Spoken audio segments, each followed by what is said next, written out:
परिधि बहू, ओ परिधि बहू। सुचित्रा अपनी बड़ी बहू परिधि को आवाज लगाती है, लेकिन परिधि किसी में बिजी होने के कारण सुन नहीं पाती। तभी सुचित्रा की छोटी बहू चेतना, जो कि बेहद पतली दुबली नाजुक सी होती है, वो सुचित्रा के पास आती है। माँ जी, भाभी कपड़े सुखाने छत पर गई है, मुझे बताइए कुछ काम था क्या? काम तो था, लेकिन तू रहने दे, तुझसे नहीं हो पाएगा। क्या काम है माँ जी, आप बताइए, मैं कर लूंगी। अरे मुझे बेड के अंदर से कुछ कपड़े निकालने हैं। तू बेड तो खोल नहीं पाएगी, तेरे हाथ में ताकत ही नहीं है। खामखा मोच आ गई तो घर के छोटे मोटे काम भी परिधि को करने पड़ेंगे। पता नहीं तेरे घर वालों ने तुझे कुछ खिलाया पिलाया भी है या ससुराल के भरोसे छोड़ दिया था। तुझसे ज्यादा जान तो एक तिनके में होती है। परिधि होती तो फटाफट अभी बेड खोल देती। माँ जी, आप मुझे मौका देकर तो देखिए, मैं घर के छोटे बड़े सारे काम कर दूंगी। चेतना बहू, तू रहने दे, ये तेरे बस का नहीं है। मैं बेड खोल देता हूँ, तू हट जा, कहीं तुझे चोट लग गई तो ठीक होने में बरसों लग जाएंगे। दिवाकर बेड खोलकर कपड़े निकालता है। तभी छत से कपड़े सुखाकर परिधि नीचे आती है। परिधि बहू कहाँ चली गई थी? कितनी बार कहा है कि मुझे बताकर जाया कर। तू नहीं होती है तो घर के सारे काम रुक जाते हैं। मैं चेतना को बताकर तो गई थी माँ जी, क्या काम था, चेतना से कह देती। तो ऐसा बोल रही है जैसे कुछ पता ही नहीं है। अरे चेतना से भारी काम नहीं करवाया जा सकते ना। अगर इसे कुछ हो गया है तो इसके घर वाले कहेंगे हमने उनकी लड़की का ख्याल नहीं रखा। माँ जी, ऐसा कुछ नहीं है, शादी से पहले मायके में सारे काम मैं ही करती थी। पता नहीं तो क्या ही करती होगी। चल आलू उबाल ले और चाय बना ले, यही बहुत है। मैं अपने मधुर के लिए परिधि की तरह खाते पीते घर की लड़की लाना चाहती थी, लेकिन मधुर को तू पसंद आ गई। न जाने हड्डियों के ढांचे में ऐसा उसे क्या नजर आ गया। माँ छोटी सी चाबी बड़े से बड़े ताले को खोल देती है। तुम चेतना को एक बार घर की बड़ी जिम्मेदारी निभाने का मौका तो दो, तुम्हें शिकायत का मौका नहीं मिलेगा। बड़ा आया बीवी का असिस्टेंट। तू तो बस तेरा काम कर। चेतना और मधुर अपने कमरे में आ जाते हैं। मधुर चेतना को समझाने की कोशिश करता है। चेतना, तुम माँ की बातों का बुरा मत मानना। माँ थोड़ा कड़वा बोलती है, लेकिन दिल से बहुत नरम है। मधुर, मेरे लिए ये सब नई बात नहीं है। जब से शादी करके ससुराल आई हूँ, 3 वक्त के खाने की तरह ताने सुन रही हूँ। मुझे तो इसकी आदत पड़ गई है। लेकिन आप ही बताओ, अगर मैं पतली हूँ तो इसमें मेरी क्या गलती? मैं तुम्हारे लिए ड्राई फ्रूट्स लेकर आऊंगा, तुम रोज ड्राई फ्रूट्स खाया करना, शायद इससे तुम्हारा वजन थोड़ा बढ़ जाए। शाम को मधुर ऑफिस से लौटते वक्त चेतना के लिए ढेर सारे ड्राई फ्रूट्स लेकर आता है। युविका और सुचित्रा सोफे पर बैठ के बातें कर रही थी। युविका, ये कुछ ड्राई फ्रूट्स है, इन्हें किचन में रख दे। इतने सारे ड्राई फ्रूट्स? घर में कोई मेहमान आने वाला है क्या? अरे नहीं, मैं ये चेतना के लिए लाया हूँ। युविका जोर जोर से हंसने लगती है। तो हंस क्यों रही है? नहीं, आपको लगता है कि ड्राई फ्रूट्स खाने से चेतना भाभी के पतले शरीर पर कोई असर पड़ेगा? उनको ड्राई फ्रूट्स खिलाना पैसे बर्बाद करने जैसा है। चेतना भाभी के शरीर को कुछ लगता ही नहीं है। अरे उससे पूछ के मायके में कभी कोई ड्राई फ्रूट्स देखे भी है? कहीं ऐसा ना हो कि पहली बार इन्हें खाकर उसकी तबीयत ही बिगड़ जाए। आप लोग रहने दो, मैं ये ड्राई फ्रूट्स उसे खुद दे दूंगा। मधुर युविका के हाथ से पैकेट लेकर अपने कमरे में जाता है और चेतना को ड्राई फ्रूट्स देता है। मधुर, इन सब की क्या जरूरत थी? जरूरत थी चेतना, ससुराल में सब तुम्हें ताने देते हैं, लेकिन मैं तुम्हें तानों की जगह वो सब ला कर दूंगा जिसकी तुम हकदार हो। एक रात खाना खाने के बाद चेतना मधुर से आइसक्रीम खिलाने के लिए कहती है। मैंने भी बहुत दिनों से आइसक्रीम नहीं खाई, चलो इसी बहाने चांदनी रात में थोड़ा घूम लेंगे, बाइक से चलते हैं। मैं अभी कपड़े बदल कर आती हूँ। थोड़ी देर के बाद दोनों घर से निकलने लगते हैं। इतनी रात को तुम दोनों कहाँ जा रहे हो? पिताजी, चेतना को आइसक्रीम खाने का दिल हो रहा था, तो मैंने कहा चलो तुम्हें घुमा भी दूंगा, इसका दिल बहल जाएगा। देवर जी, चाहे कितना भी आइसक्रीम खिला लो, चेतना के शरीर पर सिर्फ आइस ही अपना असर दिखा सकती है। क्रीम कहाँ गायब हो जाएगी कुछ पता ही नहीं चलेगा।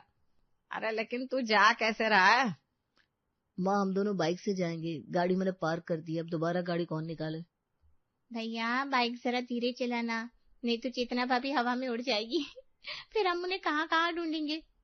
कहीं ऐसा ना हो कि आइसक्रीम खिलाने के चक्कर में तू चेतना से हाथ धो बैठे, इसकी गुमशुदगी की रिपोर्ट ना लिखवानी पड़ जाए। आज की आइसक्रीम चेतना को जिंदगी भर याद रहेगी। घर के सभी सदस्य चेतना का मजाक उड़ाकर खूब हंसते हैं। आप लोग ऐसा क्यों कह रहे हैं? मैं दिखने में पतली जरूर हूँ, लेकिन कमजोर नहीं हूँ। तो रहने ही दे बहू।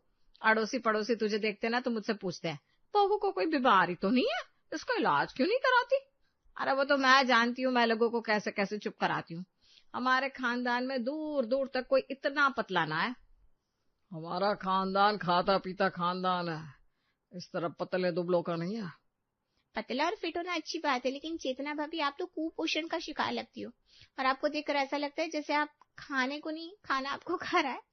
बस अब बहुत हो गया, कोई चेतना को कुछ नहीं कहेगा। चलो चेतना। मधुर चेतना का हाथ पकड़कर बाहर आ जाता है और दोनों बाइक पर बैठकर आइसक्रीम खाने के लिए निकल जाते हैं। पतले होने के कारण चेतना से रसोई के भारी काम भी नहीं करवाए जाते थे। एक दिन, माँ जी आज छोले भटूरे बनाने के लिए मैंने रात में ही छोले भिगो दिए थे, लेकिन अब मुझे अमन के स्कूल जाना है। स्कूल से कॉल आई है, अमन अपने क्लास में फर्स्ट आया है, उसकी रिपोर्ट कार्ड पेरेंट्स को देकर सम्मानित किया जाएगा। भाभी ये तो बहुत खुशी की बात है। आप अमन के स्कूल जाओ, छोले भटूरे मैं बना लूंगी और साथ में खीर भी बना लूंगी। इतना सब तुम बना लोगी? हाँ भाभी मैं बना लूंगी, मैंने शादी से पहले बहुत बार छोले भटूरे बनाए हैं। मेरी माँ को ना मेरे हाथ के छोले भटूरे बहुत पसंद है, कहती थी चेतना तेरे से अच्छा छोले भटूरे कोई नहीं बना सकता। तूने कभी छोले भटूरे खाए भी है या डींगे हाँक रही है? छोले भटूरे बनाती थी तो खुद भी खा लेती। तुझे देखकर तो लगता नहीं कि तूने कभी छोले भटूरे की तरफ आंख उठाकर भी देखा होगा। रहने दे, तुझसे नहीं हो पाएगा। छोले भटूरे और खीर बनाने में तेरी हड्डियां टूट जाएंगी। तू दाल चावल ही बना ले भाई। माँ जी अब मुझे एक बार मौका तो देकर देखिए, मैं बना लूंगी। पता नहीं कैसा बनाएगी। बाप के घर में कभी अच्छा खाना खाया हो तो बना पाएगी? जा चुपचाप दाल चावल बना ले, हम वही खा लेंगे। परिधि बहू, रात में छोले भटूरे और खीर बना लेना तुम। परिधि अमन के स्कूल चली जाती है और चेतना को दाल चावल बनाने पड़ते हैं। थोड़ी देर के बाद परिधि अमन को स्कूल से लेकर घर आती है तो चेतना अमन को अपनी गोद में उठा लेती है और उसे प्यार करने लगती है। आज मैं अमन बेटे को अच्छा सा गिफ्ट दूंगी। मेरे अमन को चाची से क्या गिफ्ट चाहिए? मुझे ढेर सारे चॉकलेट और खिलौने चाहिए। मैं आपके लिए ढेर सारे चॉकलेट और खिलौने लाऊंगी। परिधि जैसे ही देखती है अमन चेतना की गोद में है तो वो जोर से चिल्लाने लगती है, चेतना, अमन को नीचे उतारो। अगर तुमने अमन को नीचे गिरा दिया तो उसे चोट लग जाएगी। भाभी मैं अमन को नीचे क्यों गिराऊंगी? अरे तुम्हारे शरीर में तो खुद जान नहीं है, कहीं तुम्हें चक्कर आ गया तो अमन फर्श पर गिर जाएगा। अरे बच्चे को चोट लगाएगी क्या? उतार उसे नीचे। बच्चे को गोद लेने का इतना ही शौक है तो पहले खा पीकर खुद मजबूत बन। चेतना घबराकर अमन को अपनी गोद से उतार देती है। वो मन ही मन बेहद दुखी हो जाती है। अगर मैं पतली हूँ तो इसमें मेरी क्या गलती है? मैं सबको कैसे समझाऊं मैं कमजोर नहीं हूँ। मेरे शरीर में उतनी ही ताकत और फुर्ती है जितना परिधि भाभी में। चेतना को उदास देखकर मधुर सब समझ जाता है। चेतना, तुम दिल छोटा मत करो। मधुर लोग मेरे पतले शरीर को देखकर मुझे जज करते हैं। उन्हें लगता है मैं किसी काम की नहीं हूँ। घर में होने वाले हर जरूरी काम से मुझे अलग रखा जाता है, जैसे मैं इस घर का हिस्सा ही नहीं हूँ। अरे तुम चिंता मत करो, मैं तुम्हें डाइटिशियन के पास ले चलूंगा। वो तुम्हारे लिए डाइट प्लान कर देगी। तुम डाइट फॉलो करना, देखना उसके बाद तुम्हारा वजन भी बढ़ जाएगा। नहीं मधुर, मैं सबको अपने काम से दिखाना चाहती हूँ कि मैं भी उतनी ही काम की हूँ जितनी परिधि भाभी।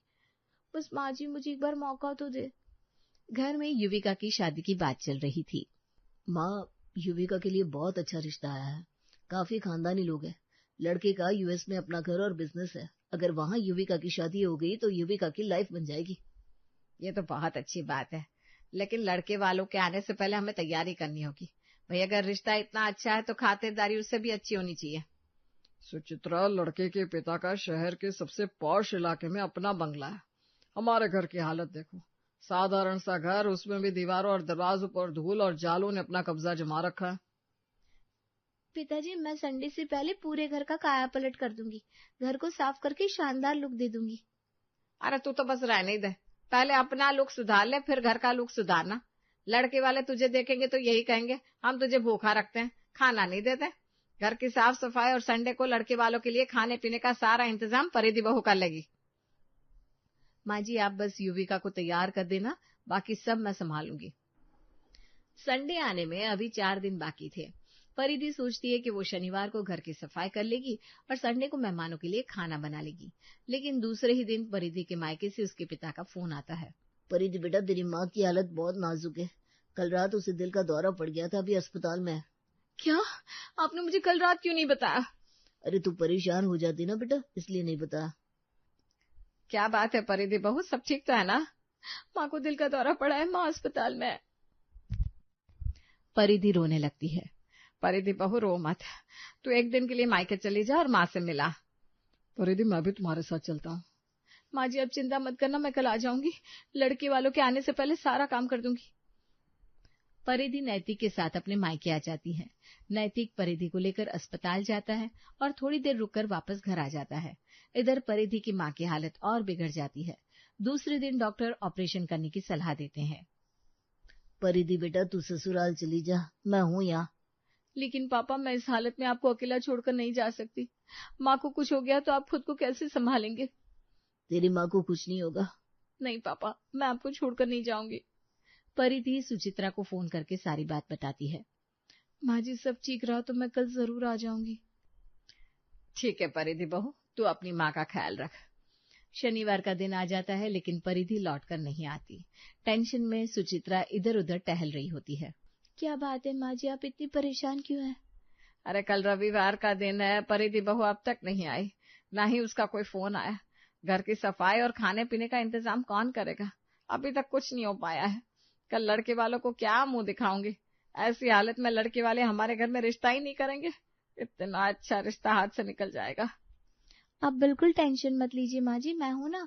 आपको सब कुछ बिल्कुल वैसा ही तैयार मिलेगा जैसा परिधि भाभी करती आई हैं। सुचित्रा इस बार धीमे स्वर में कहती है। तू सब कर लेगी? माँ जी आप आराम से बैठ जाइए, मैं सब कर लूंगी। चेतना सीढ़ी लेकर आती है और सीढ़ी पर चढ़कर सबसे पहले दीवारों और दरवाजों पर लगे जाले साफ करती है। सुचित्रा हैरान होकर देखती है कि चेतना तो परिधि से भी फुर्तीली और ज्यादा सफाई से काम कर रही होती है। सफाई करने के बाद चेतना सोफे का कवर चेंज करती है, ड्राइंग रूम को लाइट और फूलों से सजाती है। चेतना बहू तूने तो घर में दिवाली सा माहौल बना दिया। माँ जी आप बस देखती जाना, कल मैं खाने की ऐसी तैयारी करूंगी कि लड़के वाले हाथों हाथ शादी की तारीख पक्की करके जाएंगे। अगले दिन संडे को चेतना सुबह से ही रसोई में लग जाती है। सुचित्रा परिधि बहू आ गई क्या? परिधि बहू तो नहीं आई, ना ही उसका फोन आया। तो फिर किचन में कौन है? बड़ी अच्छी खुशबू आ रही है। अरे चेतना बहू खाना बना रही है। तूने खाने का इंतजाम का काम चेतना को दे दिया। अरे कहीं वो हमारी नाक न कटवा दे। वो मेहमानों के लायक खाना बना पाएगी? अरे पर अब और कोई चारा भी तो नहीं है। इससे तो अच्छा होता कि हम खाना बाहर से मंगा लेते। चेतना भाभी ने कभी ढंग का खाना खाया भी नहीं होगा, वो अच्छा खाना कैसे बना लेंगी? तुम भी ना कमाल करती हो माँ, तुमने चेतना भाभी पर सारी जिम्मेदारी कैसे छोड़ दी? अरे तो तू ही कर लेती, मेरे पास इसके अलावा और कोई रास्ता नहीं था। आप लोग चेतना को जैसा समझते हो असल में वैसा कुछ भी नहीं है। चेतना के पतले शरीर को देखकर उसकी काबिलियत पर शक करना कितना गलत है, ये आज आप लोगों को पता लग जाएगा। इधर घर के सारे लोग बात कर रहे होते हैं, उधर लड़के वालों के आने का टाइम हो जाता है। युविका तो अभी तक रेडी नहीं हुई। माँ मुझे तो तुम रेडी करने वाली थी, लेकिन तुम यहाँ सोफे पर बैठी हो। तभी किचन से चेतना बाहर आती है। युविका चलो मैं तुम्हें रेडी कर देती हूँ। आप? हाँ, शादी से पहले मैंने ब्यूटिशियन का कोर्स किया था, मैं तुम्हारा मेकअप भी कर दूंगी और तुम्हारे कपड़े भी सिलेक्ट कर दूंगी। युविका के पास भी कोई और ऑप्शन नहीं होता है, वो चेतना को अपने कमरे में लेकर जाती है। चेतना युविका को बढ़िया सा मेकअप करके तैयार कर देती है। तैयार होकर जब युविका खुद को आईने में देखती है, वाह भाभी अमेजिंग, मैंने कभी सपने में भी नहीं सोचा था कि आप इतना अच्छा मेकअप कर सकती हो। सॉरी भाभी, मैंने आपका कितना मजाक उड़ाया, लेकिन आज आपने मेरी मदद की। तुम मेरी ननद नहीं, छोटी बहन जैसी हो, मैं तुम्हारी किसी बात का बुरा नहीं मानती हूँ। चलो अब जल्दी से कपड़े बदल लो। युविका तैयार हो जाती है। थोड़ी देर के बाद लड़के वाले आ जाते हैं। चेतना मेहमानों के लिए नाश्ते की ट्रे लेकर आती है। पता नहीं चेतना बहू ने क्या ही बनाया होगा, कहीं लड़के वालों के सामने हमारी बेइज्जती ना करा दे। लेकिन जैसे ही चेतना मेहमानों के सामने नाश्ते की ट्रे रखती है, सबके होश उड़ जाते हैं। ट्रे अलग अलग तरह के हल्के स्नैक्स और गर्मा गर्म कॉफी से भरी होती है। नाश्ते की ट्रे में creamy cheese ball, paneer tikka, soya pocket और कैफे लाटे होता है। घर के सभी सदस्य इतनी सारी वैरायटी देखकर हैरान रह जाते हैं।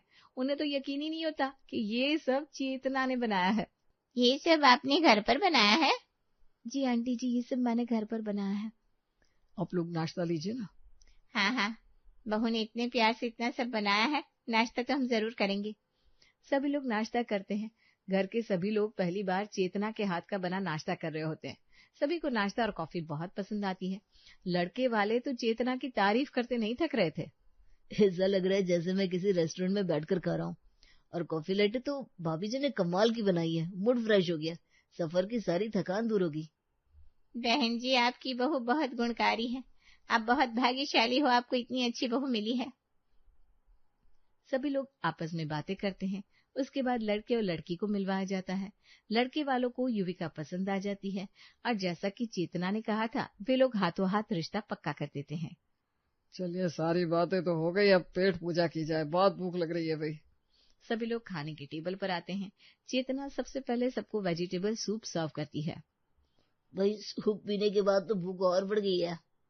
अंकल जी, मैं अभी खाना लगा रही हूँ। चेतना खाने की टेबल पर खाना लगाना शुरू करती है। वो एक एक करके खाने की डिश टेबल पर रखने लगती है। टेबल भर जाता है लेकिन डिश खत्म नहीं होती। इतना सब कुछ तुमने अकेले बनाया? आंटी जी, मुझे खाना बनाना बहुत पसंद है। ये सब मैंने ही बनाया है। घर के सभी लोग देखते हैं कि खाने के टेबल पर स्टार्टर से लेकर मेन कोर्स और उसके बाद स्वीट डिश भी होती है। चेतना ने इतने सारे डिश बनाए होते हैं जिनके नाम घर के लोगों ने सुने भी नहीं थे। चेतना बहू, ये सब तूने क्या क्या बनाया है? पिताजी, ये ग्रीक सैलेड है, ये दही के कबाब है, ये पनीर अंगारा, ये सोया मटर कीमा, ये मावा मलाई कोफ्ता, ये लच्छा पराठा, ड्राई फ्रूट्स की पुलाव, ये हरी भरी इडली और ये एप्पल पाई है। इसे आइसक्रीम के साथ खाई जाती है। खाना देखने में तो बड़ा टेम्पटिंग लग रहा है। सभी लोग खाना खाते हैं। चेतना के हाथ का बना खाना सबको बहुत पसंद आता है। सुचित्रा मन ही मन सोचती है, इतनी वैरायटी तो कभी परिधि बहू ने नहीं बनाई। खाना है भी बड़ा टेस्टी। भाई मेरा तो पेट भर गया लेकिन मन नहीं भरा, ऐसा लग रहा है जैसे बस खाता जाऊं। सच में खाना दिखने में जितना टेम्पटिंग था, खाने में उससे भी ज्यादा टेस्टी था। लड़के वाले खाना खाकर चले जाते हैं। उनके जाने के बाद सुचित्रा चेतना से कहती है, चेतना बहू, हमें माफ कर दे। हम आज तक तेरे पतले शरीर को देखकर तुझे जज करते रहे, तुझे नीचा दिखाते रहे, लेकिन आज तूने साबित कर दिया कि तू हमसे कम नहीं बल्कि हमसे 4 कदम आगे है। तो वो सब कर सकती है जो हम नहीं कर सकते। तभी परिधि भी घर आ जाती है। सॉरी माँ जी, माँ की तबीयत बहुत बिगड़ गई थी। डॉक्टर ने ऑपरेशन करने को कहा था। आज माँ का ऑपरेशन था, इसलिए मैं पापा को अकेले छोड़कर नहीं आ सकी। आज आपने कैसे मैनेज किया होगा? सब गड़बड़ हो गया ना, सब मेरी वजह से हुआ है, मुझे माफ कर दीजिए। परिधि बहू, कुछ गड़बड़ नहीं हुआ, सब बहुत अच्छे से हो गया। यहाँ तक कि लड़के वाले युविका की शादी की तारीख भी तय करके गए हैं। ये सब कैसे हुआ माँ जी? आपने अकेले सब कैसे मैनेज किया? मैंने कुछ नहीं किया, सब चेतना बहू ने मैनेज किया है। घर की सफाई, डेकोरेशन, युविका का मेकअप, मेहमानों के लिए नाश्ता और खाना, सब चेतना ने किया। ये सब चेतना ने किया? हाँ, आज चेतना ना होती तो मैं कुछ नहीं कर पाती। परिधि भाभी, आप भी खाना खा लो, मैंने आपका खाना लगा दिया है। परिधि खाने के टेबल पर आती है तो इतने सारे डिश देखकर हैरान रह जाती है। चेतना, ये सब तुमने बनाया है? जी भाभी, सब मैंने ही बनाया है। परिधि को ये सोचकर काफी गिल्ट फील होता है कि जिस देवरानी को उसके पतले होने की वजह से आज तक घर के सभी लोगों ने उसका सिर्फ मजाक उड़ाया, उसे ताने मारे और न जाने क्या क्या कहा, उसी दुबली पतली सी चेतना के अंदर गुणों का खजाना भरा हुआ है।